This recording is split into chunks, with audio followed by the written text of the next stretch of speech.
ఒక ఇబ్బంది ఉండేది. మనకు 116 ఇస్తారు. ఇప్పుడు గమనించండి, ఎవరైనా దానం ఇస్తే 1116, 10,116, 1,116, లక్ష ఇచ్చాక మళ్ళీ 116 ఏమిటండి?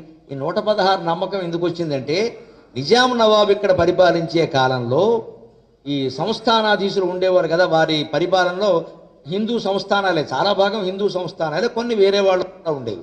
వాళ్ళందరూ ముఖ్యంగా గద్వాల మహార సంస్థానాధీశుడు, వనపర్తి సంస్థానాధీశుడు, వీళ్ళు పండితుల్ని బాగా పోషించారు.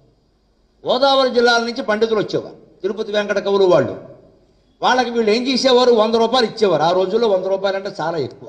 కానీ నాణం యొక్క విలువ నిజాం రాజ్యంలో వేరు, సర్కార్ రాజ్యంలో వేరు. గోదావరి జిల్లా అన్నప్పుడు సర్కార్ అనేవారు. ఇప్పటికీ సర్కార్ ఎక్స్ప్రెస్ అని ఒకటి ఉంది అక్కడ, అది ఆ ప్రాంతంలోనే పెడుతుంది, ఈ ప్రాంతానికి రాదు. సర్కార్ ప్రాంతం ఆ జిల్లాలను సర్కార్ జిల్లాలు అంటారు. సర్కార్ అంటే ఇంగ్లీష్ సర్కార్. ఇంగ్లీష్ సర్కారు వాళ్ళ కరెన్సీ అక్కడ ఉండేది, నిజాం నవాబు నాణ్యాలు ఇక్కడ ఉండేవి. ఈ సమస్య వచ్చిందంటే ఈ బ్రాహ్మణులకి పండితులకి ఇక్కడ 100 రూపాయలు ఇస్తే ఆ 100 అక్కడికి రాజమండ్రి పట్టుకెళ్ళి మార్చుకునేసరికి 94 రూపాయలు అయ్యేవి సమస్య ఎక్స్చేంజ్లో. ఈ 100 రూపాయల నాణ్యాలు పట్టుకెళ్ళి అక్కడ మారిస్తే అక్కడ 94 రూపాయలే ఇచ్చేవారు అక్కడ కరెన్సీ ప్రకారం. ఈ పండితులు ఏమనుకునేవారు? ఇచ్చేవాడు ఎవడో 100 ఇవ్వచ్చు కదా, మళ్ళీ 94 ఏమిటి అనేవారు.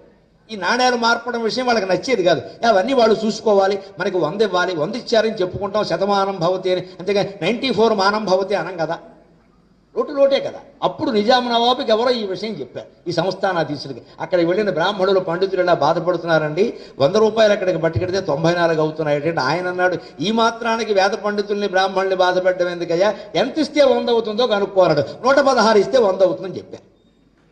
అందుకని అప్పటి నుంచి 116 ఇవ్వడం సంప్రదాయం. చారిత్రక పరిణామాలు గమనిస్తే చాలా విచిత్రంగా ఉంటాయి. ఈ చేతులు దడపడం కానీ 116 కానీ అందుకు వచ్చింది. అప్పటి నుంచి ఒక సెంటిమెంట్, ఏది ఇచ్చినా సరే 116 ఇవ్వండి, 10,116 ఇవ్వండి, 1,00,000 కోటి ఇచ్చిన వాడు కూడా 116 ఇస్తాడు, పై కనీసం 16 అయినా ఇస్తాడు. అక్కడి నుంచి ఏదో సున్న రాకూడదు, సున్న రాకూడదు అనేది సున్న పవిత్రం, పూర్ణ పదార్థం. కానీ 116 వ్యవహారం నిజాం నవాబు గారి కారణంగా వచ్చింది. అక్కడి నుంచి వాళ్ళ పండితులు సంతోషించారు, అమ్మాయ 116 ఇస్తే, వాడు ఏమి ఇస్తే మనకి, ఇక్కడికి వచ్చాక 100 అయింది కదా, ఇంటికి వెళ్ళి మా ఆవిడికి చెప్పొచ్చు, శతమానం భవతి అనేవారు. ఈ మార్పుడులో వచ్చినాయి పని.